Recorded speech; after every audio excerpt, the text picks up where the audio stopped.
Sometimes difficult decisions need to be made in the garden, and they can be particularly difficult when it comes to removing something mature. And that's exactly what I'm doing today.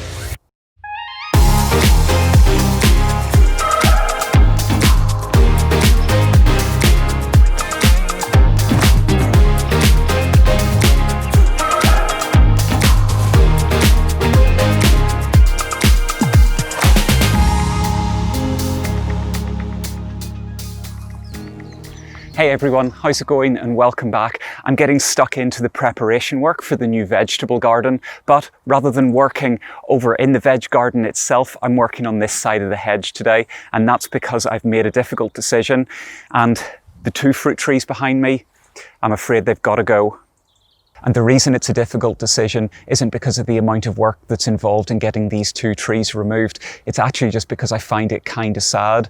I've talked before about how much I love the orchard and how this was one of the things that made me fall in love with the garden the very first time I saw it. The trees are really elderly and decrepit now. They're really congested. They're covered in ivy and moss and lichen, but that makes them really characterful. In the winter, the structures look incredible, and in the summer, the orchard is lovely and shady and secluded. So I'm wary about making changes to the garden that will really drastically change the character of it, because it was the character that I fell for. At the same time, change is something that I just have to accept happens in the garden. And ultimately, taking these out is working towards creating something new, something that's going to look nice, that's going to be productive, and will be a really good addition to the garden. And I'm not without good reason in deciding to get rid of these trees, and here's why. So the two trees are actually two different types of tree. The one next to me is a pear tree, and the one behind is an apple tree. But what they do share in common are some seriously major issues, which is why they're going to go. The first thing are their productivity levels. They haven't produced any fruit, and I don't mean that they've just produced a bit less fruit compared to the other trees in the orchard. I mean they have produced zero fruit, absolutely none, which is a real shame. I don't know the reason, because all of the other apple trees are doing fine, but ultimately they're not doing what they're meant to do. Coupled with that then, the next problem is the amount of shade that they cast. I'm wanting to turn this space into the veg garden, so it needs plenty of sunlight, and I need to maximize that wherever possible. But with these trees being about, maybe 15 or 16 foot high, you can imagine that when they've got their leaves on, they really cast some serious shade. And that's because right behind me is due south. So during the day, the sun moves from east round behind me and sets over in the west. So for the majority of the afternoon, these two trees will cast a lot of shade over the garden. The good thing though is that by removing them, it's just going to totally lower that level down. It won't be higher than the little beech hedge, and that's going to let so much more sunlight in. So for the third reason, let's get up close and personal with the pear tree, because I'm talking disease. I noticed last summer that this thing started to look really poorly. Bits of it started to die back. Bits of it were getting very distorted and blackened, so much so that I started to worry that what we had in the garden was fire blight. Now, in a lot of countries, fire blight is rampant, but in Ireland, there's almost none of it. And it means that the Environment Agency still requires you to notify them if you think you have it.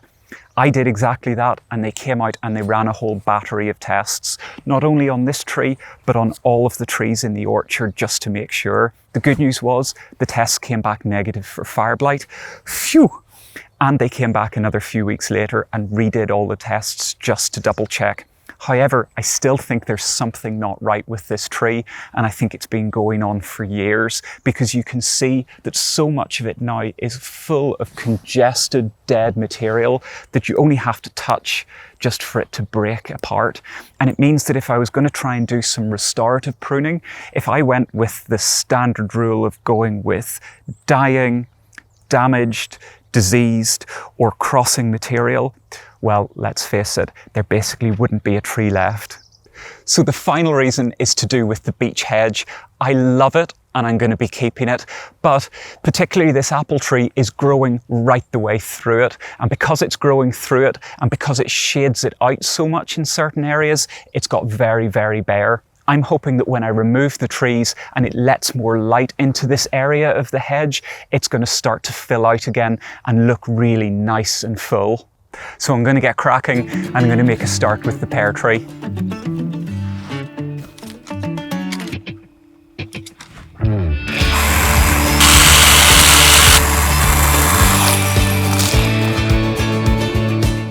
Okay, it's a start.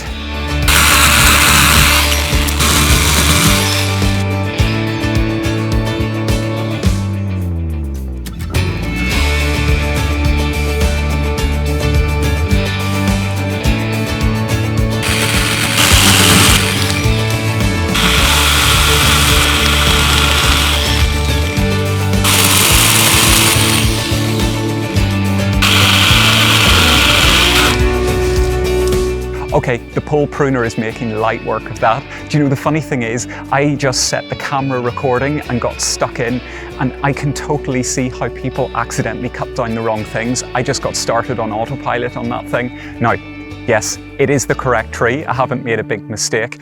One thing I really noticed though was each of the big pieces of wood that I was chopping off and moving away, they're really, really light. They're not very solid anymore. It's definitely old wood, and I think a lot of it is just basically rotten and hollow. So I'm going to keep going and get the job done.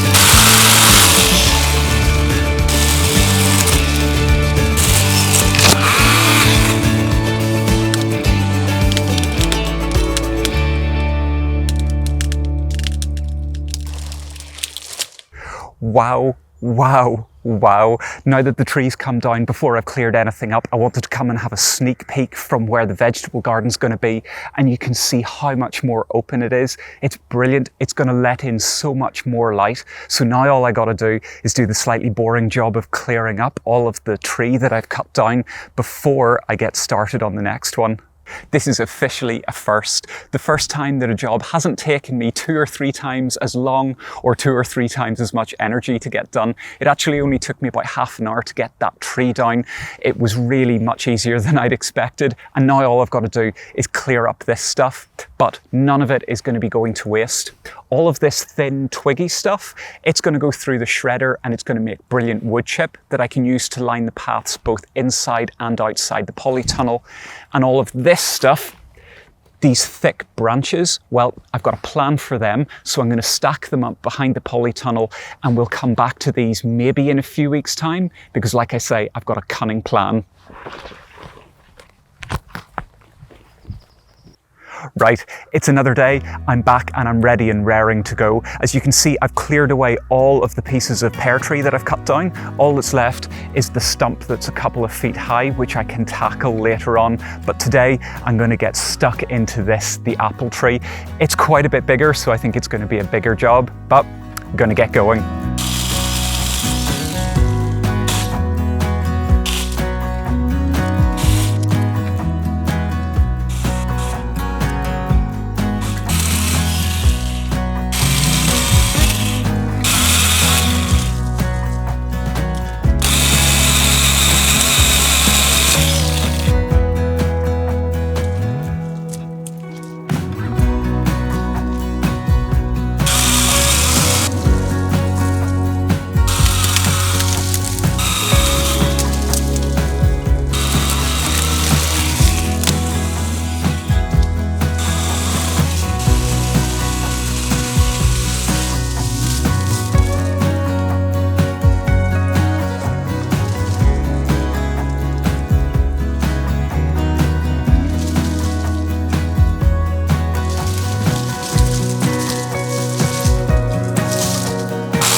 Okay, so I know at the end of the other day, once I'd got rid of the pear tree, I was like, wow, it's made such a difference. But I'm sorry, I'm going to have to say it again. Wow, it's made an even bigger difference getting rid of the apple tree, and thankfully it's something I'm really happy about. I was worried that getting rid of these two trees was going to change the character of this area for the worse, and it hasn't. It's changed it for the better. This area now is so much more open and airy. It's going to let in so much more light, and this is a really good, really large step towards creating the vegetable garden that I want. But, and there's always a but, as nice and clear and open and airy as this side of the hedge is, wait till you see what's on the other side. And on this side of the hedge, there's all of this, the remains of the apple tree, and there's quite a bit more than I'd expected. Certainly, it looks so much more compared to when the apple tree was actually standing. But that's going to be the rest of my week's work now, is clearing all of this away so that I can reclaim this part of the garden. So, as ever, I hope you enjoyed the video. If you did, give it a thumbs up. If you haven't already, subscribe. Make sure to hit the notification bell because that way you'll be notified when I post my next video. And until next time, see you later.